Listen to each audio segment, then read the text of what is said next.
Éternel notre Père, nous te bénissons et nous te rendons toute la gloire. Merci Seigneur pour cette nouvelle semaine que tu nous permets d'entamer. Je bénis ton nom pour les semaines antérieures. Tu as été avec nous. Tu nous as, Seigneur des amis, assistés et ton esprit n'a eu de cesse de nous manifester ta bonté et ta fidélité. Viens ce matin prendre contrôle de cette dévotion et aide-nous à progresser avec un esprit pur et une intelligence renouvelée dans l'esprit et dans la dimension de la révélation. Béni sois-tu parce que tu le fais. Au nom de Jésus que j'ai prié. Amen. Je vous salue tous dans le nom puissant de Jésus-Christ, très chers membres du temps des paroliers. Bienvenue à notre dévotion matinale qui aura pour thème les choses révélées aux enfants. Matthieu le chapitre 11, verset 25 qui s'affiche maintenant sur ton écran, nous dit en substance que Dieu a caché des choses aux sages et il a révélé ces choses-là aux enfants. Amen. Tu sais, nous prions un Dieu de révélation. C'est en cela que la Bible déclare « Il y a un Dieu dans les cieux qui révèle les mystères ». Tu pries un Dieu qui a des oreilles et qui entend. Tu pries un Dieu qui a une bouche et qui parle.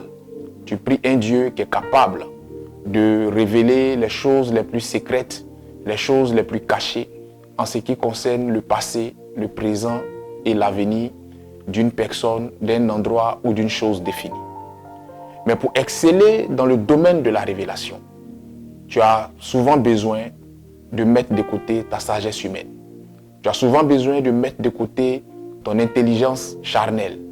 Sinon, ces deux choses-là seront des murailles infranchissables qui ne te permettront pas d'expérimenter réellement ou de vivre réellement la dimension de révélation dans laquelle le Seigneur veut te conduire.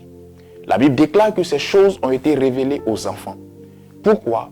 Parce que l'enfant par essence est une personne dotée d'un cœur pur, d'un esprit pur, et l'enfant croit naïvement à tout ce qu'il fait ou à tout ce qu'il voit.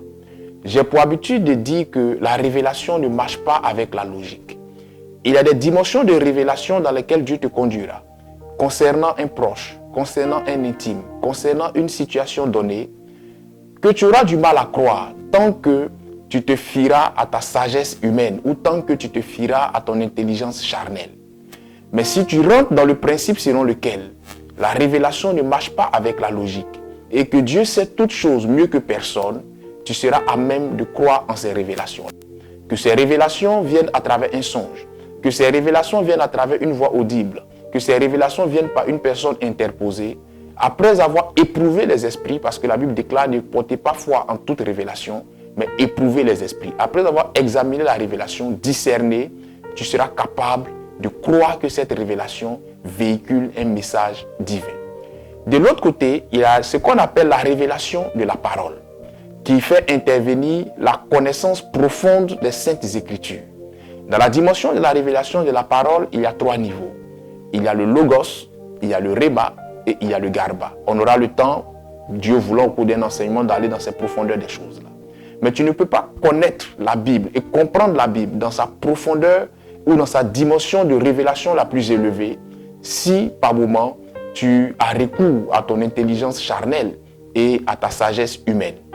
Je prie que le Seigneur t'aide à un moment de ta marche à t'abandonner totalement à lui faire entièrement confiance et à mettre de côté tout ce qui découle de la chair afin de laisser l'Esprit de Dieu te conduire dans la pleine vérité des choses. Je prie que le Seigneur ôte les écailles de tes yeux et que tu vois d'une manière claire et parfaite tout ce qu'il te présente, que ce soit en songe, en révélation directe ou à travers sa parole. Que le Seigneur bénisse ta journée et que sa grâce soit ton partage. Dieu est bon en tout temps. Shalom chez vous.